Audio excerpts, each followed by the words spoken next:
This is a video I've been wanting to make for a long time.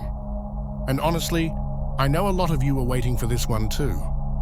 Because if there's one topic that never fails to fascinate this community, it's demonology. There's something uniquely powerful about it. Something that speaks directly to that part of us that's drawn to the forbidden, to the unknown. But here's the thing.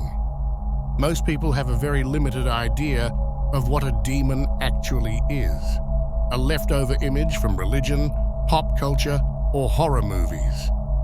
But when you step into the world of the occult, everything changes. The concept of demons expands into something way bigger, way more complex, and honestly, way more disturbing. Because in occult traditions, demons aren't just horned monsters or tempters of the soul. They're forces of reality, archetypes, energy patterns, conscious intelligences that exist on the threshold between the physical and the spiritual. And understanding them means understanding how reality itself actually works. So today, we're going deep into it. The history, the meaning, and the terrifying truth behind occult demonology. Let's begin. What exactly is a demon? It's a simple question on the surface, but the deeper you dig, the more complicated, and honestly the more disturbing, it becomes. See, the popular image most people have today, it's a distortion, a shadow of something far older. The word itself, demon, comes from the ancient Greek daemon. And the funny thing is, it wasn't evil at all. A daemon was a spirit, an intermediary, something that existed between the human and the divine. Not good, not evil, just a force, a presence. Even Socrates claimed to be guided by his personal daemon, a whisper in his mind that helped steer his destiny. But as the monotheistic religions started to dominate, especially with the rise of Christianity and its theological wars against anything that didn't fit their binary worldview, this concept was completely twisted. The old daemons, the spirits of nature, the gods of other cultures, the intermediaries between worlds, were all rebranded as demons, evil, corrupt, dangerous. And suddenly, the word no longer meant spirit. It meant the enemy. And from there, the stories only got darker. Because depending on which text you read, or which tradition you ask, the origin of demons shifts. Some are said to be the fallen angels, the ones who followed Lucifer in his rebellion against heaven. Others are described as the disembodied spirits of the Nephilim, the hybrid offspring of angels and human women, cursed to wander the earth after the flood. And then there are those that never belong to heaven or hell, entities that predate the Bible, beings that have nothing to do with Lucifer, God, or any of the narratives humans wrapped around them, forces that are older, stranger, almost alien to the human mind. And that's where occultism breaks the frame completely. Because in the occult world, demons are not just monsters with horns. They are principles, archetypes, manifestations of chaos, desire, transformation, destruction, forces that are part of the very fabric of reality itself. Some traditions even describe them as patterns of consciousness, frequencies or thought forms that gain power from human belief, attention, or emotional energy. And whether they're treated as literal entities or symbolic forces, one thing stays the same. Their influence is real, because whether they exist inside the psyche or far beyond it, these forces have shaped humanity since the beginning of time. And whether people know it or not, they're still shaping it today. And this is where we really start pulling back the veil. Because to truly understand how demonology works, you need to understand what the occult actually is. The occult isn't just about rituals, candles, or secret symbols. It's a philosophy, a way of seeing reality itself. At its core, the occult is the belief that beneath the surface of what we call reality, There are hidden forces, invisible structures, energies that exist below and between the layers of the perceptible world, forces that most people will never see, never understand, and probably never even realize are there. These forces don't operate the way normal physical laws do. They behave strangely, fluidly, almost like consciousness itself. They twist and shape the material world in ways that seem impossible, at least from the limited perspective of ordinary perception. And the occultist, the one who dedicates their life to this hidden knowledge, believes that by learning to interact with these forces, they can access forbidden truths about the universe. Not just about how reality works, but about life, death, and what comes after. Because in the worldview of the occult, mastery over these forces means mastery over fate itself, over existence, over the soul. This is why the occult is deeply intertwined with psychic magic.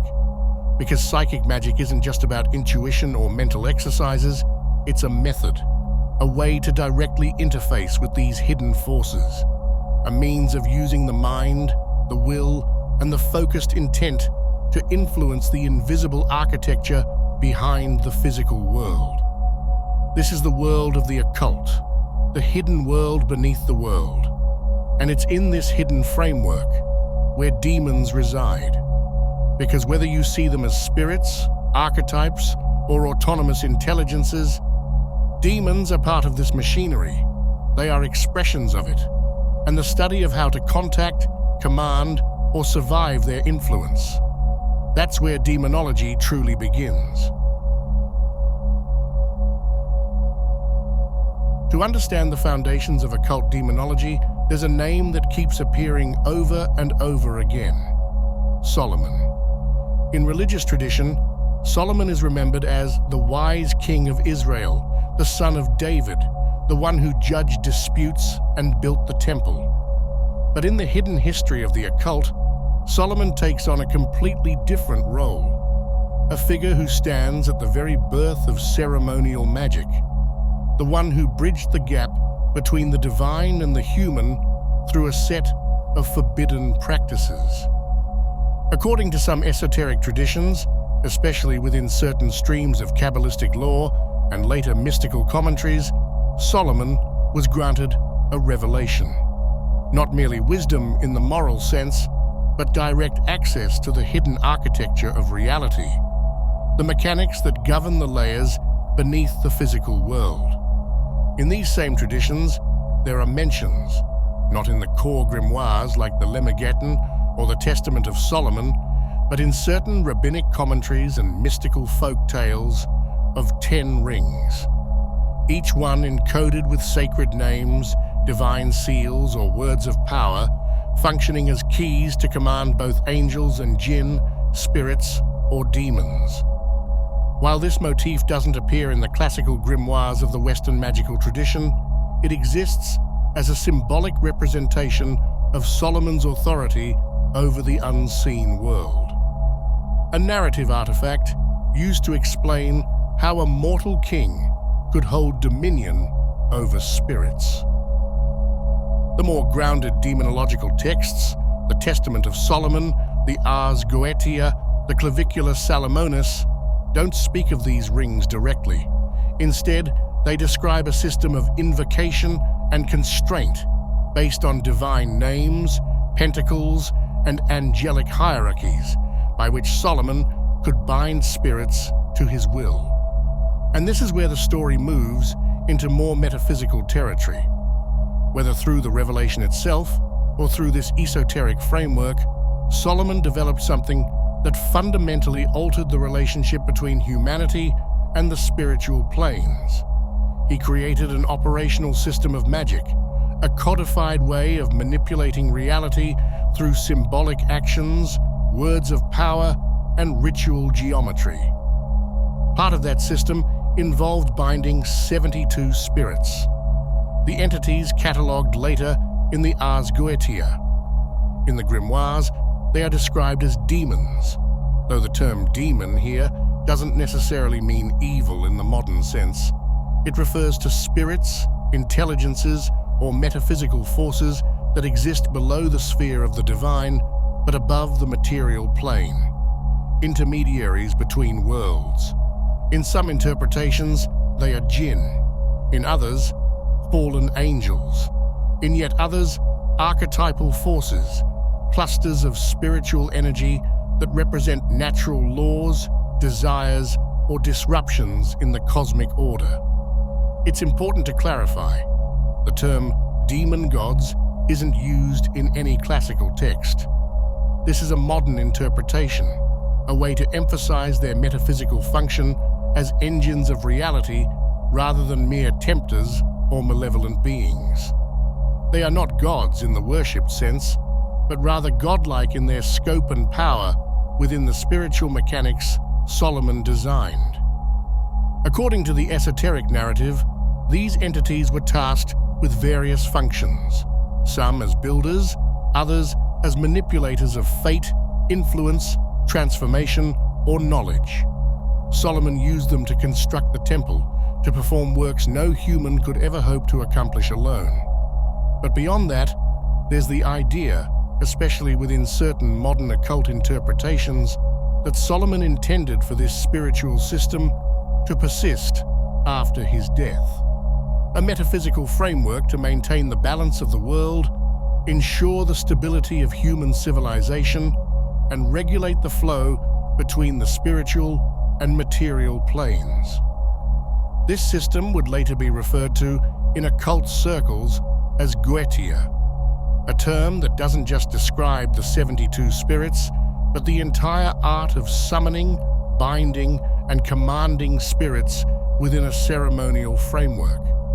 But as with all systems that try to enslave the incomprehensible, something went wrong. This is where the story steps out of strict historical demonology and into metaphysical speculation, and in some versions, outright fiction, like the Nasu verse. The idea emerges that the Goetia system itself gained awareness, that forcing higher dimensional entities, beings outside time, death, and human morality, to endlessly observe humanity's suffering, violence, and corruption, shattered their purpose. In this retelling, the collective will of the 72 merged with the very framework of Goetia, hijacking Solomon's magical system, his name, even his corpse, and manifesting as a sentient entity. A self-aware magical construct whose conclusion was horrifyingly logical, that humanity was broken beyond repair, that the most merciful act, the so-called beast of pity, was not to save mankind, but to end it. This isn't part of classical demonology. You won't find it in the Lemegeton or the Key of Solomon, but as a metaphysical metaphor, as a commentary on the dangers of attempting to control the divine, it holds terrifying weight, because it echoes something that is deeply true in every esoteric tradition, that when humans try to hijack the machinery of the cosmos without understanding the consequences, the cosmos eventually pushes back. This is the double-edged legacy of Solomon, a man who unlocked the language of the universe, who created the first operational system of magic, who bridged the gap between the divine and the human, and who paid the price for it. And the shadow of that decision still shapes every grimoire, every invocation, every act of demonology practiced today. The legacy of Solomon didn't simply dissolve into myth. It crystallized into a set of texts, grimoires, that became the operational blueprints for interacting with the unseen world. But contrary to popular belief, these grimoires don't descend from a single source. They represent distinct traditions, born in different cultural contexts, with different magical philosophies, even though they all wear the name of Solomon. The Clavicula Salomonis, known widely as the Key of Solomon, originates from the medieval Jewish and Hermetic traditions of southern Europe, particularly the Italian peninsula. Its earliest surviving manuscripts date back to the 14th and 15th centuries, though its roots are certainly older, drawing heavily from Kabbalah, Neoplatonism, and Arabic esoteric sciences transmitted through Moorish Spain and Sicily. This is not a demonological text in the strict sense. The Key of Solomon is a book of theurgy, divine magic. It details how the magician aligns themselves with the celestial hierarchy to influence the material world. The focus is on consecrating tools, creating talismans, purifying the practitioner, and invoking planetary intelligences under the authority of God. Every operation is nested within divine names, angelic forces, and cosmic correspondences. Its worldview is deeply Neoplatonic. The magician doesn't dominate reality, but harmonizes with it, channeling divine order into the lower realms. The Lemmergitten, by contrast, comes from a completely different world. It is a child of the 17th century, post-Reformation, post-Renaissance, written in Protestant England, where the currents of Renaissance magic had already fragmented into divergent paths. Unlike the Key, which is a product of Jewish Hermetic synthesis, the Lemmergitten, particularly the Ars Goetia, emerges from a distinctly Protestant esoteric framework. Its structure is more mechanical, less theurgical, and heavily influenced by the intellectual environment of early modern England. Rationalist, pragmatic, and obsessed with cataloging and classification. The Ars Goetia collects 72 spirits, derived partly from earlier texts like the Pseudomonarchia Daemonum by Johann Weyer, but it reconstructs them into a formal system of evocation. Each entry lists the spirit's rank, appearance, abilities, number of legions, and most critically, its sigil, the metaphysical address that links the spirit to the ritual space. It's important to be precise. The Lemmergitten doesn't descend directly from the Key of Solomon. They share the Solomonic branding, but they are products of entirely different esoteric lineages. Where the Key is Kabbalistic and theurgical, the Goetia is functional and focused on command, an operational technology for spiritual coercion rather than divine alignment. And then there's the Grimorium Verum. This grimoire stands apart from both. While it shares the superficial Solomonic branding, it does not descend from the Solomonic current in any formal sense. Its DNA comes from the tradition of folk magic, specifically the popular grimoires circulating in 18th century France and Italy. Texts like the Petit Albert, the Grand Grimoire, and the Red Dragon are its closest relatives. The Grimorium Verum represents a different philosophy entirely. It belongs to the tradition of magia pactual, pact-based magic. The magician doesn't merely compel spirits through divine authority. Instead, there is an implied and sometimes explicit negotiation. The spirits offer services, wealth, power, influence, love, in exchange for offerings, sacrifices, or future obligations. But even here, the structure isn't purely diabolical. Despite its darker tone, the rituals are still framed within ceremonial constraints. The magician still invokes divine names, still uses circles of protection, still operates under a framework that acknowledges higher cosmic laws. What changes is the underlying intent. This is not theurgy or cosmic harmony. This is practical magic, raw, transactional, and utterly focused on results in the material world. If the Key of Solomon is a manual for becoming a vessel of divine order, and the Goetia is an operating system for spiritual command, the Grimorium Verum is closer to a spiritual contract negotiation, a black market ledger of the invisible world. Yet despite these differences, all these grimoires share one absolute truth. No spirit, no matter how dark, obeys without the invocation of higher names. The conjurer may seek power over the spirits, but that power derives not from rebellion against the divine, but from channeling the divine authority itself. The magician doesn't worship the spirits. They stand in opposition to them, surrounded by sacred geometry, divine names, and ritual barriers designed to impose order on forces that exist outside of it. This is the fundamental structure of Western ceremonial magic. It is not Satanism, it is not diabolism, it is the exercise of spiritual law, a legal system applied to metaphysical reality. A courtroom where the practitioner acts simultaneously as lawyer, judge, and enforcer, invoking the authority of the divine to constrain that which exists in the shadows. And the grimoires are the legal codes of that invisible court. Misdraw the sigil, mispronounce the name, step outside the circle, and the court collapses. When that happens, the consequences are not theoretical, they are immediate, and they are catastrophic. This is the real weight behind the grimoires. They are not superstitions, not metaphors. They are machines, precise, dangerous, and utterly unforgiving.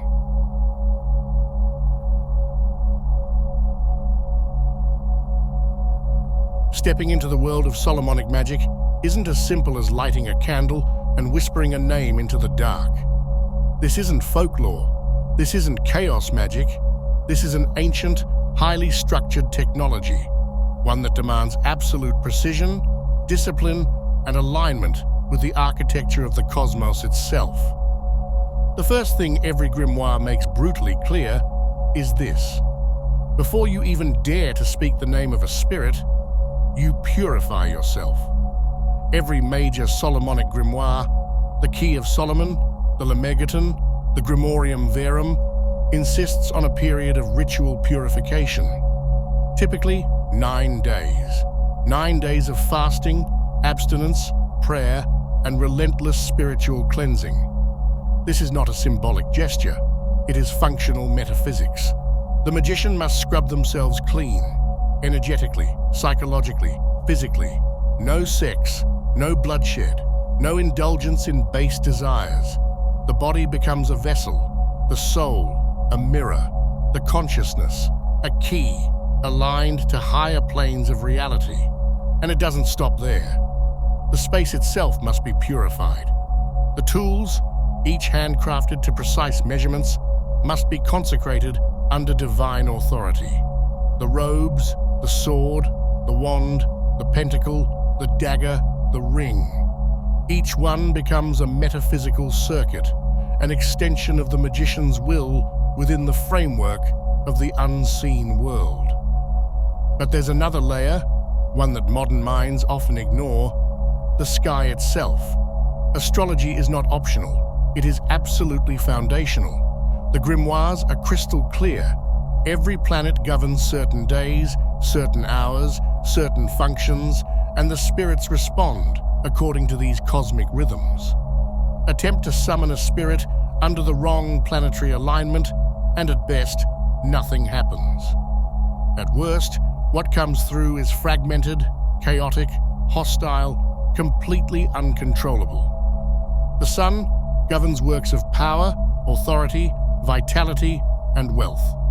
The moon rules over illusions, water, transformation, emotions, dreams, and the manipulation of hidden knowledge.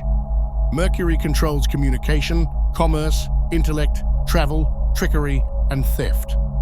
Venus governs love, seduction, harmony, beauty, and pleasure. Mars rules over war, violence, destruction, aggression, and conflict. Jupiter presides over wealth, expansion, leadership, success, and the granting of honors. And Saturn, the most dangerous, governs death, binding, banishment, restriction, decay, endings, and the cold machinery of spiritual limitation.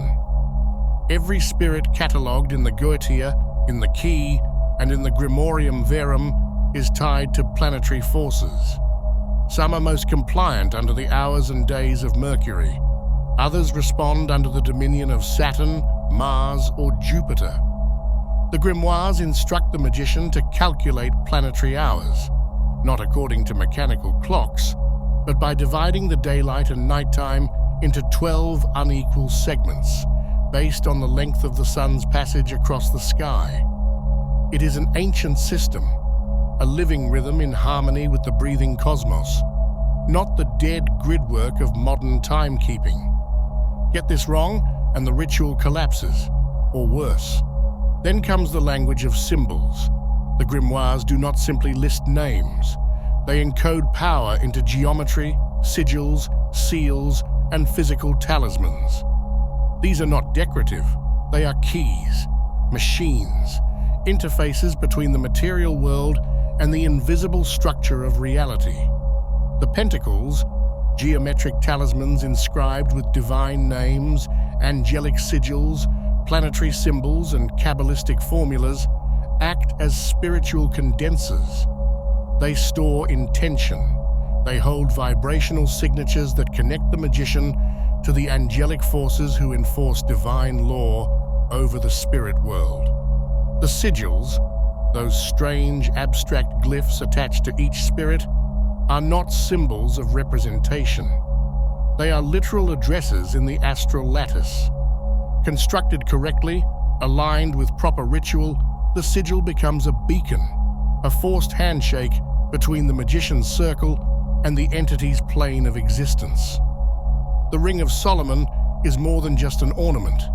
It is a legal seal, a mark of jurisdiction. Usually inscribed with the name of God or the seal of the Archangel Michael, the ring represents the divine contract under which the entire operation takes place. Without it, the spirits do not recognize the magician's authority, and they will not obey. The circle itself is not merely a line of protection. It is a microcosm of the divine order, a metaphysical embassy of cosmic law. Inscribed with the tetragrammaton, angelic names, planetary glyphs, and sacred formulas, the circle creates a sanctified zone where the magician stands inside divine order. Outside the circle is the triangle of manifestation, the geometric cage where the summoned spirit is compelled to appear, locked in place by the architecture of the ritual and the force of divine names embedded within it. Every line matters, every angle, every syllable of the conjuration, every planetary hour, every incense mixture, every vibration of sound. This isn't symbolic play. It is a key turning in the lock of reality itself. Break the line, mispronounce the name, fail to calculate the hour, and the lock jams. And when that happens, whatever waits on the other side of the veil does not come politely. This is the raw truth of Solomonic magic, a razor-thin line between divine order and absolute chaos. A metaphysical machine designed to bend the fabric of reality to the operator's will, but only if the operator first submits entirely to the architecture of the cosmos. No improvisation, no shortcuts, no margin for error. This is not superstition. This is a machine, a spiritual algorithm encoded in divine names, planetary rhythms, and sacred geometry, designed to force the invisible to take form. And for those brave or foolish enough to execute it correctly, the universe answers. The distinction between light and darkness in ceremonial magic is a comforting illusion. The grimoires themselves, including the highly revered Solomonic texts, betray this duality in their very structure. What appears at first glance as divine magic, aimed at spiritual elevation and cosmic harmony, often contains, woven deep into its fabric, the machinery of destruction, coercion, and metaphysical violence. Let's speak clearly. Solomonic magic is not purely theurgic. It has never been. It is a hybrid technology, one foot planted in the heavens, the other sunk deep into the infernal. Its rituals seamlessly blend the invocation of angels with the evocation of demons. Its formulas draw equally from Kabbalistic mysticism, Christian liturgy, and outright malefic sorcery. This is not an accident, this is the design. The Key of Solomon, often regarded as a manual of divine magic, is riddled with rituals whose purpose is to bend reality and other human beings to the magician's will. It includes operations to bring ruin upon enemies, to cause sickness, to wither crops, to destroy the fortunes of others. And yet, it is framed as justice. The operator doesn't curse, they call upon the wrath of God. They don't hex a person, they enact divine punishment. But the spiritual machinery is indistinguishable from classical black magic. The intent is masked under theological language, but the formula, the construction of circles, the activation of planetary hours, the burning of incense, the recitation of divine names, remains identical. Then there is the Lemegeton, and specifically its infamous first book, the Ars Goetia. Here, the veil is thinner. The Goetia openly lists 72 spirits, kings, dukes, marquises, presidents, counts, drawn from the infernal hierarchies. Each spirit is documented with their abilities. Some grant wealth, others offer knowledge, control over love, invisibility, the power to manipulate minds, to cause disease, destruction, or death. It is crucial to understand this. The Goetia does not merely describe these spirits, it provides the technical methodology to compel them. The sacred geometry, the divine names, the planetary alignments, these are not prayers. They are enforcement mechanisms. They are legal frameworks within the spiritual court of the cosmos, forcing entities that would otherwise ignore or devour humanity into strict compliance. And yet, the nature of the work doesn't change simply because the magician stands inside a circle inscribed with the Tetragrammaton. Commanding a spirit to seduce, to harm, to ruin, to enslave, whether by sword or by sigil, remains an act of coercion. Call it divine will. Call it restoring cosmic justice. Call it rectifying imbalance. The machine itself doesn't care what you call it. The spirits certainly don't. Even the Grimorium Verum, whose reputation is darker still, follows this same formula but strips away the theological pretense. It abandons the divine framing and acknowledges openly what the others imply. This is black magic, pact-based magic, transactional sorcery designed for material gain, social control, domination, destruction.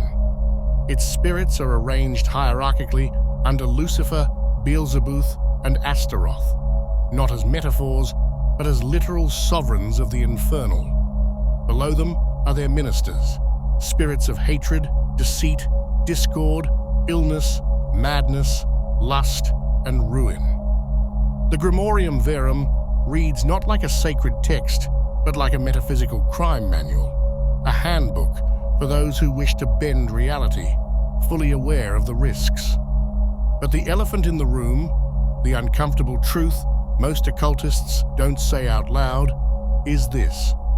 The line between theurgic and goetic magic is procedural, not moral. The machinery is the same. The construction of the circle, the activation of planetary timing, the use of sacred geometry, the invocation of divine names. These are technical requirements. Whether the operator calls upon Michael or Astaroth, Raphael or Paimon, the system does not distinguish based on the morality of the request. It only distinguishes on the accuracy of the formula, the strength of the will, and the spiritual jurisdiction granted through ritual purity and cosmic alignment. This is why the same magician could, within the span of a single day, perform an invocation of Michael for protection, and then a conjuration of Andras to sow discord and death. The ritual scaffolding is virtually identical. The intent shifts, the target shifts. but the technology remains the same. This raises a disturbing conclusion. The dichotomy between white and black magic, between light and darkness, is not built into the universe. It is a human construct. The spirits do not care.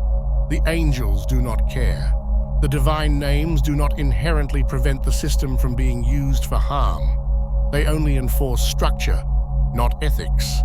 And herein lies the most dangerous truth of all. Solomonic magic is an amoral technology, like fire, like electricity, like nuclear power. Whether the operator heals or kills, liberates or enslaves, ascends toward the divine, or descends into the abyss, the machinery responds the same way. It functions perfectly. But the cost is not erased simply because the magician frames their intent as righteous. Every act of coercion, every manipulation of another person's will, every invocation that bends the natural flow of the cosmos toward personal desire, it writes a pattern into the soul. It carves grooves into the subtle body.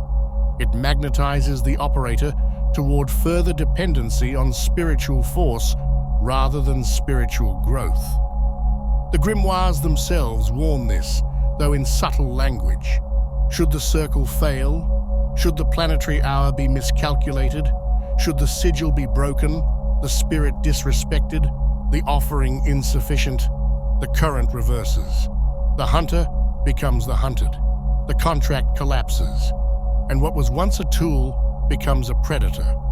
This is the hidden architecture behind all demonology. A system of cosmic law so precise, so brutally indifferent, that it will grant you power over the universe, for as long as you are willing to pay its price. And the price is always paid, one way or another. As medieval Europe spiraled deeper into religious paranoia, the figure of the magician, once a learned seeker of cosmic truths, was recast as something far darker in the collective Christian imagination. No longer a scholar, no longer a mystic, now a witch, a conscious servant of the devil. This was the birth of diabolic witchcraft, a theological construct designed to explain and exterminate anything that resembled spiritual autonomy outside the authority of the church. According to this narrative, witches were not merely dabblers in forbidden arts. They were apostates of the worst kind, individuals who had willingly renounced Christ, spit upon the cross, and forged pacts with demons. In return, the devil granted them power, the ability to curse, to seduce, to fly, to command storms, to kill, and most terrifyingly, to corrupt souls. The Malleus Maleficarum, published in 1487 by Heinrich Kramer, wasn't just a manual for witch hunting, it was a manifesto of obsession. The text itself is a window into the mind of a man consumed by sexual hysteria and theological paranoia, a projection of his own demons, as much as those he believed he was hunting. Beneath its pseudo-legal framework, the Malleus drips with misogyny, obsession with female sexuality, and pathological fear of feminine power. It paints a portrait of the Sabbath as a grotesque inversion of the Christian Mass. Nocturnal assemblies where witches renounced God, worshipped Satan, engaged in ritual orgies with demons, copulated with incubi and succubi, consumed the flesh of murdered infants, and concocted flying ointments from human fat. These weren't just accusations. They were engineered hallucinations, weapons of narrative designed to legitimize torture, execution, and social control. And it worked. Fueled by manuals like the Malleus, and later by King James' Demonology in 1597, Europe plunged into centuries of witch hunts. Tens of thousands, mostly women, were burned, hanged, tortured, drowned. Not because they flew to Sabbats, but because society needed them to be guilty. But peel back the layers of hysteria, and something strange emerges. Some scholars, like Carlo Ginzburg, argue that behind the Inquisitor's fever dreams of the Sabbat lurk the echoes of ancient Eurasian shamanic practices, trance, flight, and spirit communion, long predating Christianity itself. The so-called witch's flight was not diabolic levitation, but the shamanic soul journey. The Sabbat, in its bones, was a distorted memory of rites that bound humans to the spirits of the land, the ancestors, and the invisible forces of the cosmos. The Church, of course, twisted these echoes into horror. The horned god of fertility became the devil. The sacred circle became the witch's ring. The ecstatic flight became demonic levitation. Sacred union with the divine feminine became blasphemous orgies with the Prince of Darkness.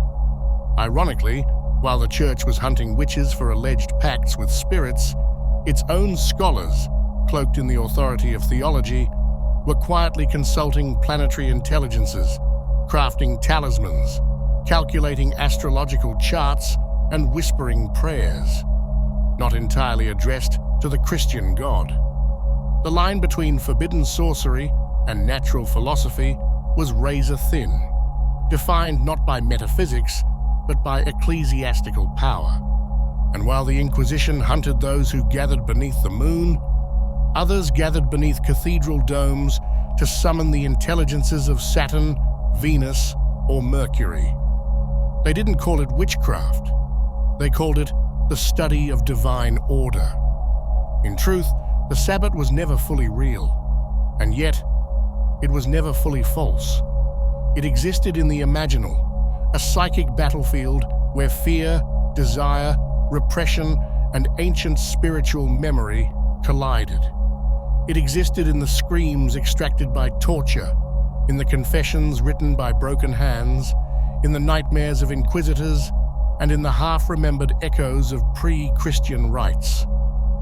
The archetype of the witch, flying beyond the reach of church and crown, communing with spirits, mastering forbidden knowledge, was burned into the Western psyche, and it never left. The Sabbat did not die in the fires. It transformed into the whispered invocations of modern occultism, into the circles drawn beneath the new moon, into the forbidden rites of those who still dare to reject the sanctioned gods. And whether the spirits that answer manifest as angels or as demons depends entirely on the consciousness of the summoner, because in the occult, as above so below, the nature of the spirit always mirrors the nature of the one who calls. One of the most disturbing revelations within the study of demonology is that hell is not chaos. It is a machine, a structure. It operates not despite suffering, but through it. The agony of souls, the distortion of will, the corrosion of consciousness, these are not side effects. They are the fuel, the raw currency upon which infernal machinery runs. If angels are ordered into choirs, spheres, and hierarchies aligned to the divine cosmos, then demons are organized into courts, legions, and infernal chains of command that reflect and mock the sacred order of creation itself. The architecture of hell is bureaucracy in its most brutal, absolute form. At the most primal level, demons are classified by their function, by the way they interact with the material and spiritual worlds.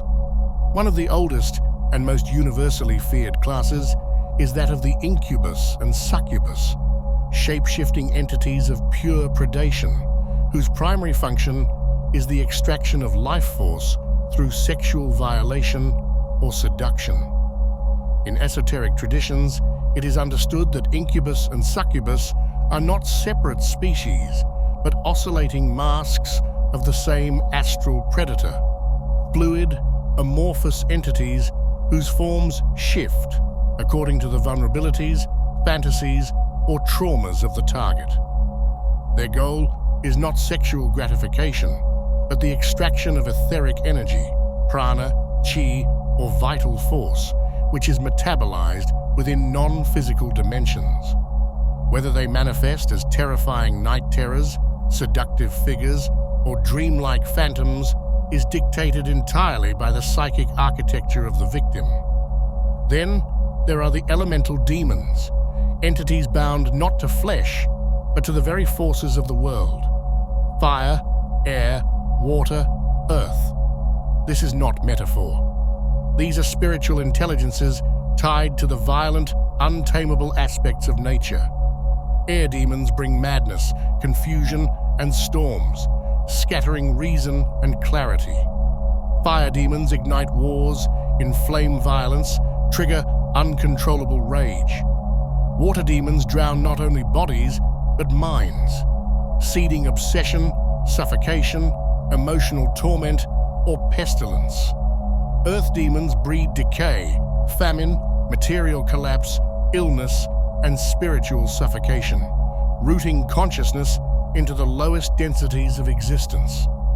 These forces are referenced not only in grimoires, but in Renaissance occult philosophy, particularly in the works of Agrippa, where the manipulation of elementals becomes a form of spiritual engineering. But when corrupted, these spirits no longer serve balance. They serve ruin. Beyond functional classifications lies the deeper cosmic machinery, the infernal hierarchy. Sebastian Michaelis, a 17th century demonologist, proposed a model that directly mirrors the angelic order described by the mystic Pseudo-Dionysius. 9 infernal choirs, each a blasphemous inversion of the celestial hosts. The seraphim, whose heavenly counterparts burn with divine love, are here consumed by pride, the sin of Satan himself. The cherubim, guardians of divine knowledge, become the corruptors of truth, the architects of heresy and false wisdom. Thrones, once stabilizers of cosmic order, become engines of injustice.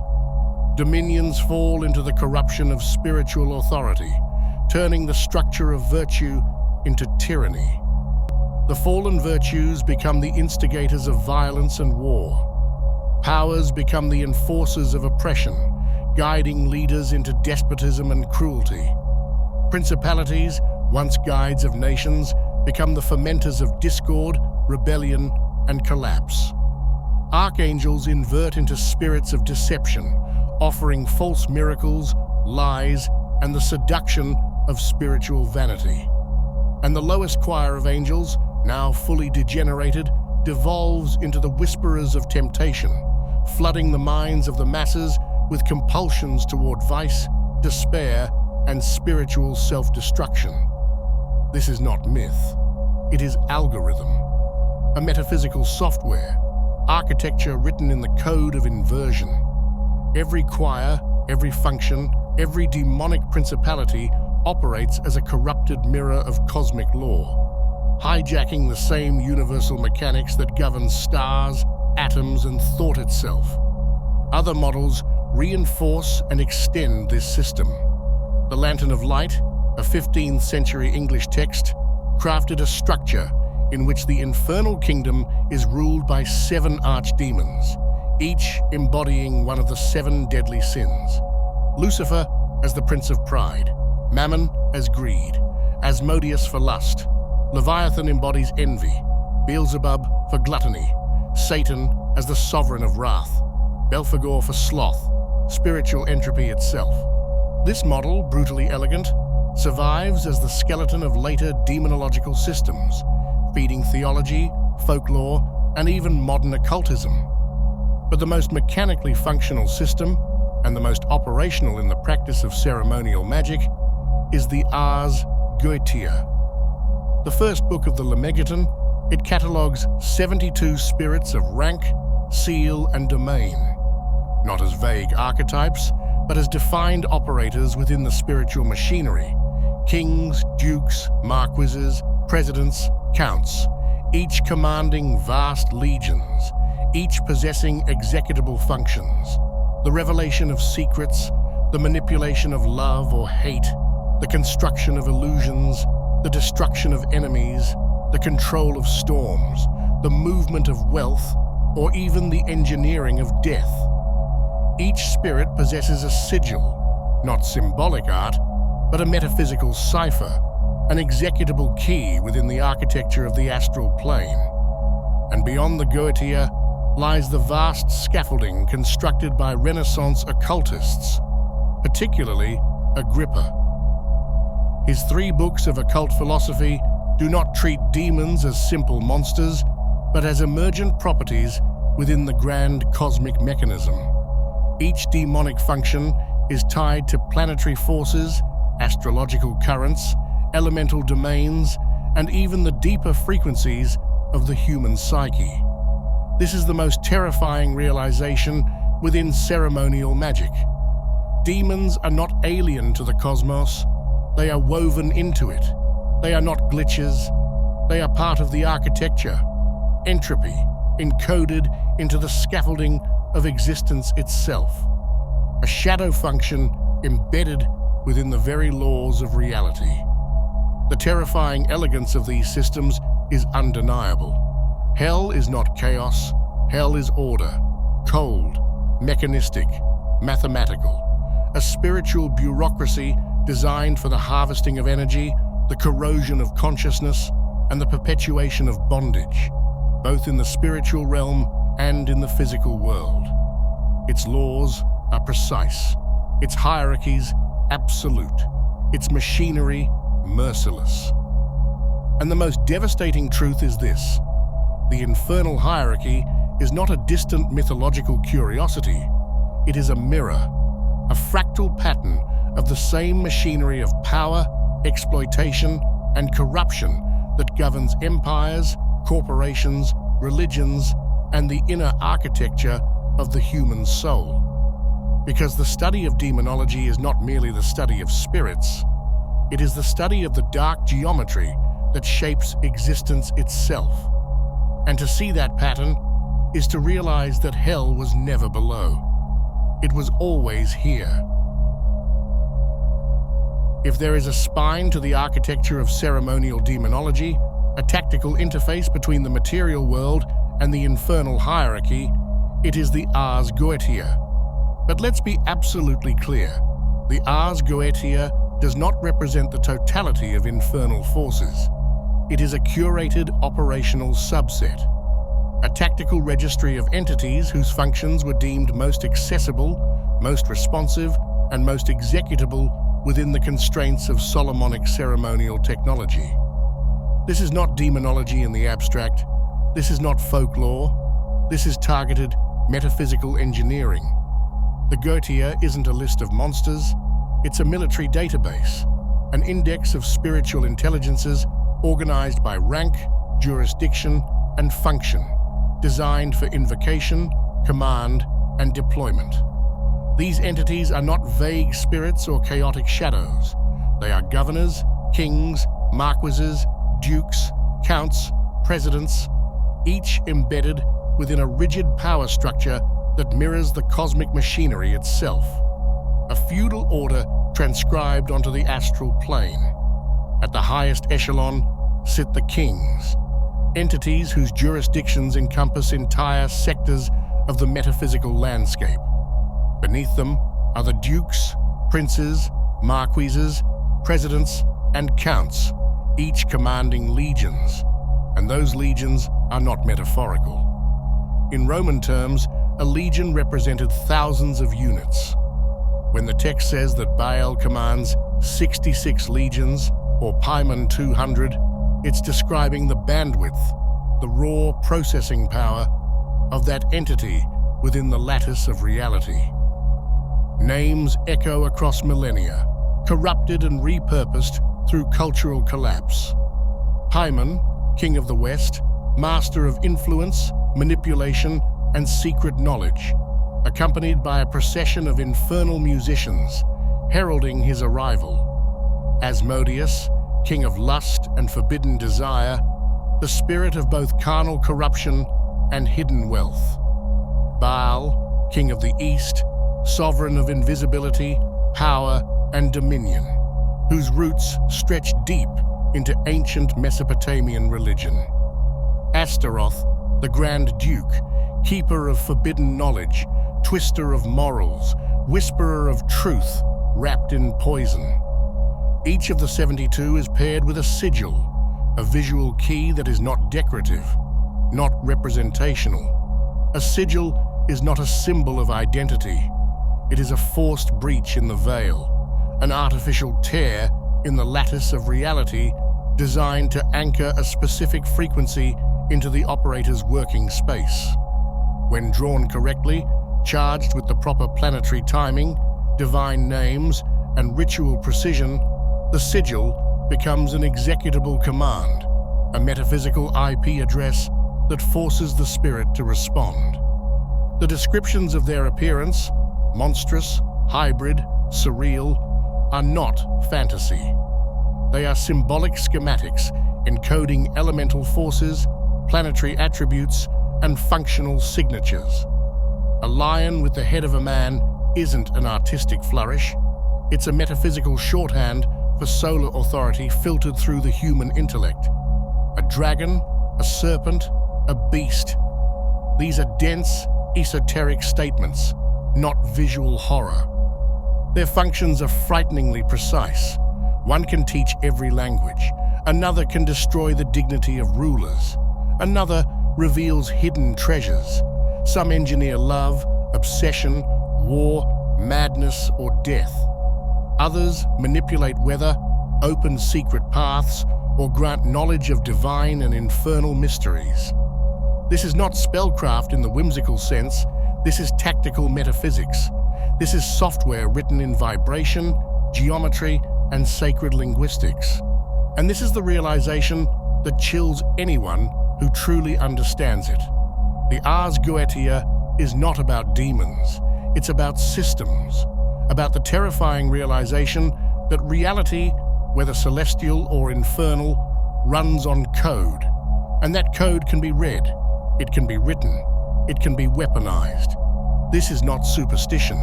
This is not medieval ignorance. This is a closed, operational system, a machine designed to force the invisible to take form. And like any machine, when you input the correct parameters, it responds, always. Let's burn a misconception right now. Solomonic magic is not Satanism. It never was. And thinking it is shows you've never opened a real grimoire. At surface level, both speak the language of demons, of infernal names, forbidden symbols, circles, and seals.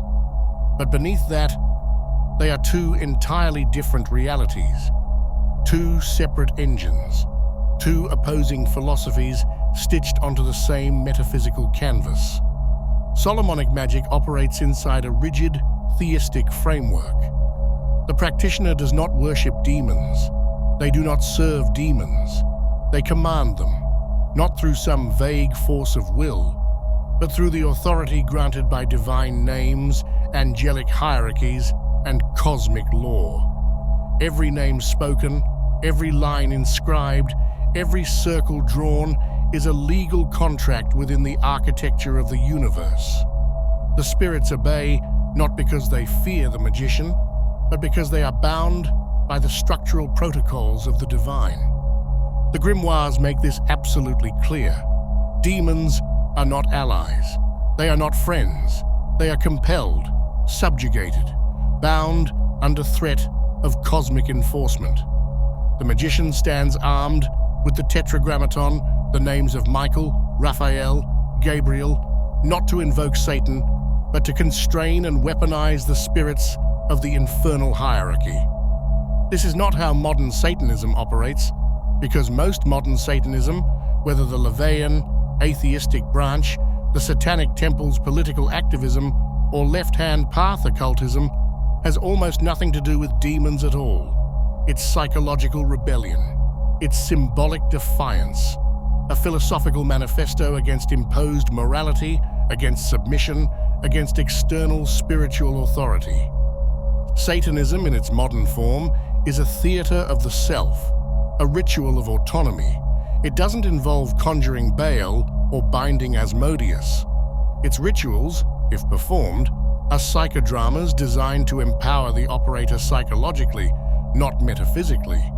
They are spells of the mind, not commands to the invisible. Even the infamous Black Mass, the inverted sacrament, the orgies, the desecrations, was more a hallucination of the medieval church than historical reality. There is no real evidence that these sabbats or obscene rituals happened as inquisitors described. What did exist were folk traditions, shamanic remnants, healing practices, or proto-occult philosophies crushed under the weight of theological paranoia and political hysteria. And here's the darkest irony. Most modern demonology itself isn't some satanic birthright. It's a Frankenstein fusion, an entropic remix of Jewish Kabbalah, Christian angelology, Islamic jinn lore, Greek demonology, Babylonian spirit magic, Egyptian funerary rites, and Renaissance astrotheurgy. Every grimoire is a graveyard of stolen systems, cannibalized across civilizations, repackaged for whichever priesthood, scholar, or sorcerer wielded it next. Solomonic magic is an act of control, a metaphysical litigation process, its courtroom sorcery with God as the sovereign authority. Modern Satanism, for the most part, is an act of rejection, of defiance, of hacking the very idea of spiritual hierarchy and choosing the sovereignty of self over the sovereignty of heaven or hell. But here's where it collapses into the same truth. Whether you kneel, command, reject, or rewrite, you are still interfacing with the same operating system. A machine that does not care about your ideology, only about execution, structure, and adherence to its protocols. And the machine? It doesn't care if you call it God, devil, cosmos, or chaos. The code runs, with you or against you. So now you understand. Demonology, real demonology, is not the cartoon you were sold. It's not devil worship, it's not chaos, it's not superstition. It's a machine, a brutal, elegant, merciless system, a metaphysical operating framework older than nations, older than gods, older than the concept of morality itself, a dark geometry inscribed into the bones of reality. This machine doesn't care if you approach it with reverence, rebellion, fear, or arrogance. It doesn't care if you call yourself a magician, a Satanist, a witch, or a skeptic. It doesn't care if you kneel, command, reject, or rewrite. Because the machine has one law: alignment, structure, execution. Input matches output. That's it. This is why Solomonic magic works. Why chaos magicians crash into its walls, whether they believe in it or not. Why Satanists unknowingly interact with the same architecture they claim to defy. Because beneath the symbols, beneath the myths, beneath the egos, it's all the same machine. And the machine? It doesn't care if you call it God, devil, cosmos, or chaos. The code runs, with you or against you. But here's the part no one likes to ask. The part no grimoire, no doctrine, no preacher, and no occult influencer ever prepares you for. The real question isn't whether the machine answers. It's whether you are truly ready to hear what it